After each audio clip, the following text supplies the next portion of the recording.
BJP వాళ్ళు TTD నెయ్యికి సంబంధించి CBI enquiry demand చేస్తుంటే కూటమి ప్రభుత్వం ఎంతో అన్ని చర్చించాం. దాని తర్వాతనే స్పెషల్ ఇన్వెస్టిగేషన్ టీం వేసాం. అయ్యా నేను ఒకటి అడుగుతా, వైకాపాల్కి సిబిఐ అంత ప్రేమ ఉంటే బాబాయ్ హత్యలు ఎందుకు సిబిఐ ఎంక్వైరీ లేదు? జగన్ సునీత గారు అడిగారు కదా, సిబిఐ ఎంక్వైరీ చేయండి, బాబాయ్ని ఎవరు చంపేశారో తెలిపోతుందని అన్నారు. మళ్ళీ ఆయన ఎందుకు వెళ్ళా? మళ్ళీ సిబిఐ కోర్టుకి వెళ్ళకుండా ఎందుకు ఎగ్గొడుతున్నాడు జగన్? నెంబర్ 2, తిరుమలలో ఛాలెంజ్ చేశారు వైవి సుబ్బారెడ్డి గారు. మీరు తిరుమలకు రండి, ప్రతిజ్ఞ తీసుకోండి. నేను వస్తానని చెప్పాను. నేను దాని తర్వాత తిరుపతికి వెళ్ళా. నేను ఛాలెంజ్ చేసి ఇక్కడ 24 గంటలు ఉంటాను సార్, మీరు రండి, నేను ఇక్కడ ఉన్నా ఛాలెంజ్ చేస్తాను. మళ్ళీ ఎందుకు రాలేదు వాళ్ళు?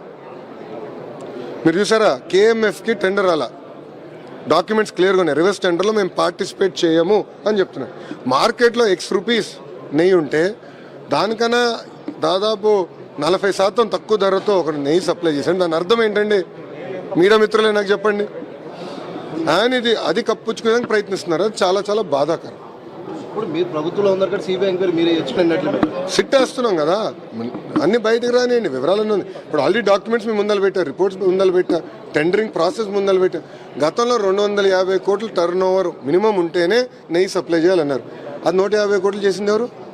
వైకాపానే ప్రభుత్వం. వాళ్ళ అధికారులు ఉన్నప్పుడే కదా, వాళ్ళ చైర్పర్సనే కదా తగ్గించింది. ఇవన్నీ తగ్గించారు కనుక నాణ్యత లేకుండా పోయింది. ఈరోజు ప్రజల మనోభావాలు దెబ్బతినాయి. అది దయచేసి మనందరూ అర్థం చేసుకోండి. రాజకీయంగా చేయాల్సింది, ప్రజల మనోభావాలు దెబ్బతిని